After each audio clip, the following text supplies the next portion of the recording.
সুসময় study হাবের নতুন ভিডিওতে আপনাদের সবাইকে স্বাগত জানাচ্ছি। আমরা অ্যালগরিদমের এই প্লেলিস্টে বিভিন্ন ধরনের অ্যালগরিদম নিয়ে আলোচনা করছি। বর্তমানে আমরা সর্টিং অ্যালগরিদম নিয়ে আলোচনা করছি। আমরা গত ভিডিওতে সিলেকশন সর্ট নিয়ে আলোচনা করেছি। এই ভিডিওতে আমরা আরও একটা সহজ সর্টিং অ্যালগরিদম যার নাম হচ্ছে বাবল সর্ট সেটা নিয়ে আলোচনা করব। আমরা শুরু করার আগে আমি আমার ব্যক্তিগত পরিচয়টা দিয়ে নিই। আমি Susomoy Barman, assistant programmer, Bangladesh computer কাউন্সিলে রয়েছি এবং রাজশাহী বিশ্ববিদ্যালয়ের সিএসসি থেকে পড়াশোনা করেছি। আমাদের ভিডিওগুলো যদি আপনাদের ভালো লেগে থাকে তাহলে আমাদের Facebook page Sushma study hub এবং আমাদের YouTube channel Sushma study hub একবার ঘুরে আসতে পারেন। তো আমি কথা না বাড়িয়ে দ্রুত অ্যালগরিদমে চলে যাই। বাবল সর্ট অ্যালগরিদমটা কি, এটা আসলে আমরা সলিউশনটা করতে করতে বুঝবো। এটাই হচ্ছে, এই অংশটা হচ্ছে সোয়াপ সেকশন, ঠিক আছে? তো এখানে অ্যালগরিদমটা এভাবে কাজ করে। আমরা শুরু করি। এখানে আমরা দেখতেছি যে শুরুতে আয়ের মান কি হচ্ছে, আয়ের মান 0 থেকে শুরু হচ্ছে। আয়ের মান যদি 0 থেকে শুরু হয় তাহলে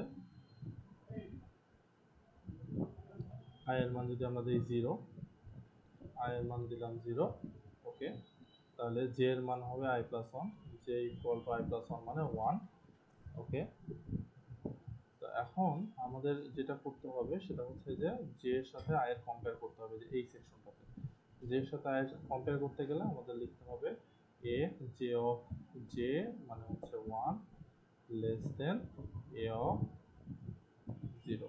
এখন দেখেন যে 0তম ইন্ডেক্সটা থেকে 1তম ইন্ডেক্সটা, অথবা ঘুরায় যদি বলে 1তম ইন্ডেক্স থেকে 0তম ইন্ডেক্সটা কি ছোট? হ্যাঁ ছোট। তাহলে কি করব? এই কন্ডিশনটা অ্যাপ্লাই হলে সোয়াপ হবে। তাহলে এই 12টা চলে আসবে সামনে আর 20টা চলে যাবে 1 নম্বরে, আর বাকি যেগুলো ছিল সেরকমই থাকবে 10, 15 আর হচ্ছে 2। তারপর জে এর মান যদি হয় 2, তাহলে a of 2 less than a of 0। দেখেন এবার এই যে এখানে চিন্তা করবেন, এবার এই সেকশনটাতে চিন্তা করবো আমরা। তাহলে 0, 1, 2, 3, 4। এবার দেখি তো 0তম ইন্ডেক্সটার থেকে 2তম ইন্ডেক্সটা কি ছোট কিনা? হ্যাঁ ছোট। তাহলে এটা কাজ করবে।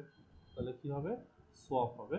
তাহলে 10টা এখানে চলে আসলো, 12টা এখানে চলে গেল, 20টা এখানে থাকলো, 15 আসলো, 2। আচ্ছা, জে এর মান যদি 3 হয় তাহলে a of 3 less than a of 0। তাহলে এবার দেখেন তো 0তম, এবার এবার আমরা এটাতে চিন্তা করবো। তাহলে 0, 1, 2, 3, 4। তাহলে দেখেন তো 3 নম্বর ইন্ডেক্সে যেটা আছে সেটা কি 0তম ইন্ডেক্সের থেকে ছোট? না। এবার 15 তো 10 থেকে ছোট না, তাহলে এবার কোনো সোয়াপ হবে না। এবার যদি জে ইকুয়াল টু 4 ধরি তাহলে a of 4 less than a of 0। দেখেন তো 4 নম্বর ইন্ডেক্সটা কি 4 নম্বর ইন্ডেক্সটা কি আপনার হচ্ছে 0তম ইন্ডেক্সের থেকে ছোট? হ্যাঁ ছোট। তাহলে আমরা এবার এখানে আসবো। তাহলে দেখেন এখানে 4 নম্বর ইন্ডেক্সটা 0তে চলে আসলো, তাহলে 2, তারপর আসতেছে এখানে 10টা এখানে চলে যাবে, বাকি যেগুলো আছে 20, 12, 15 এগুলা যেমন আছে তেমনই থাকবে, ঠিক আছে? তো এখানে যেহেতু এটা কোনো সোয়াপ হয়নি তাই এটা আমরা বাদ দিলাম, ওকে। এখন আমরা যেটা করব, আয়ের মান 1 বাড়াবো, ঠিক আছে? আয়ের মান যদি 1 বাড়াই তাহলে আই ইকুয়াল টু 1, তাহলে জে এর মান কত থেকে শুরু হবে? 2 থেকে শুরু হবে। তাহলে এবার দেখি a of 2 less than a of 1। দেখেন তো 0, 1, 2, 3, 4। 2 নাম্বার ইন্ডেক্সটা কি 1 নাম্বার ইন্ডেক্সের থেকে ছোট? 12 কি 20 এর থেকে ছোট? হ্যাঁ ছোট। তাহলে কি হবে আমাদের? সোয়াপ হবে। 2 তো 2 এর জায়গায় থাকলো, 12 20 এর জায়গায় চলে আসলো, 20 12 এর জায়গায় চলে গেল, 15 থাকলো, 10 থাকলো। 0, 1, 2, 3, 4, ওকে। এবার হচ্ছে জে এর মান আর ইনক্রিমেন্ট করি 3, তাহলে a of 3 less than a of 1। দেখেন তো 1 নাম্বার ইন্ডেক্সে যেটা আছে, মানে 3 নম্বর ইন্ডেক্সে যেটা আছে সেটা কি 1 নম্বর ইন্ডেক্সের থেকে ছোট? 15 কি 12 থেকে ছোট? না ছোট না, তাহলে কোনো সোয়াপ হবে না, তাহলে এইখানে কোনো চেঞ্জ আসবে না। তাহলে জে ইকুয়াল টু যদি আমরা 4 ধরি তাহলে a of 4 less than a of 1। দেখেন তো 4 নম্বর ইন্ডেক্সে যেটা আছে সেটা কি 1 নম্বর ইন্ডেক্সের থেকে ছোট? 10 কি 12 থেকে ছোট? হ্যাঁ ছোট। তাহলে কি হবে? সোয়াপ হবে। তাহলে এটা এখানে থাকলো, 10 12 জায়গায় আসলো, 12 10 জায়গায় গেল, 20 যেখানে ছিল সেখানেই, 15 যেখানে ছিল সেখানে। তাহলে আমরা কি পেলাম? 2 10 20 15 12, 2 10 20 15 12। তাহলে আমরা এখানে লিখে দিই। ওকে, এখানে লিখে নেই যে 2 10 20 15 12।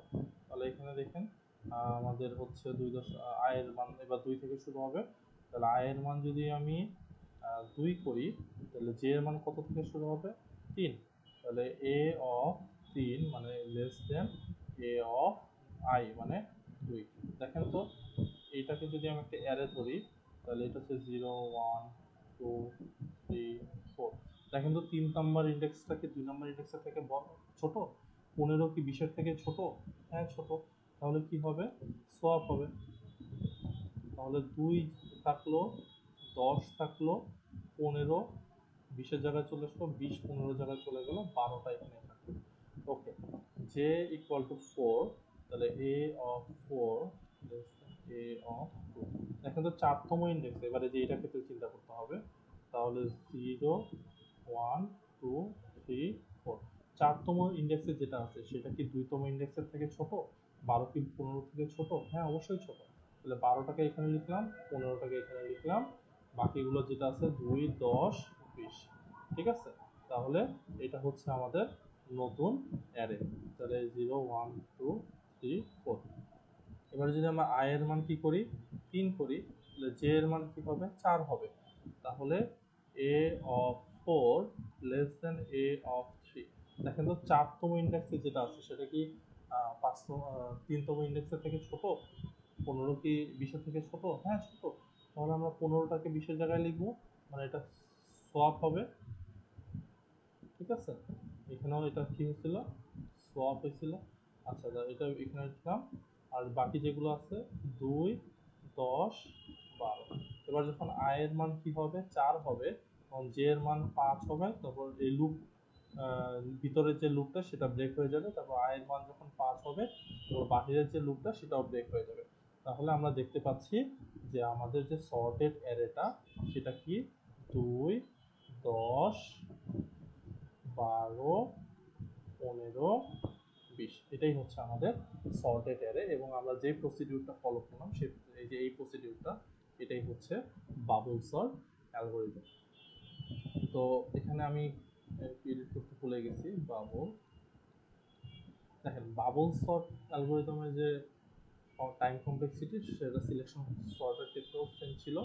যেহেতু এখানে দেখেন এখানে একটা আউটার লুপ ছিল, একটা ইনার লুপ ছিল, দুইটাই কি পর্যন্ত গেছে? এন পর্যন্ত গেছে।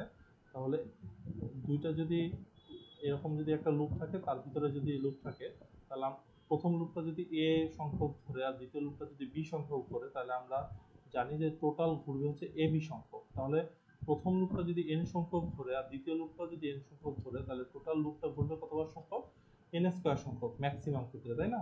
তো সেক্ষেত্রে আমাদের টাইম কমপ্লেক্সিটি কি হবে? N square unit.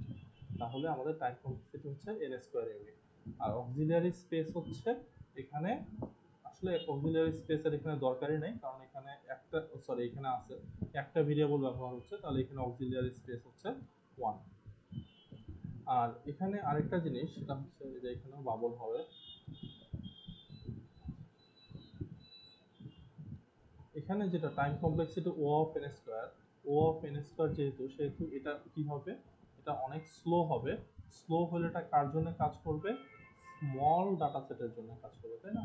স্লো হলে এটা স্মল ডাটা সেটের জন্য কাজ করবে, তাহলে এটা লার্জ ডাটা সেটের জন্য কাজ করবে না। তাহলে এটার মানে অ্যাডভান্টেজ কি?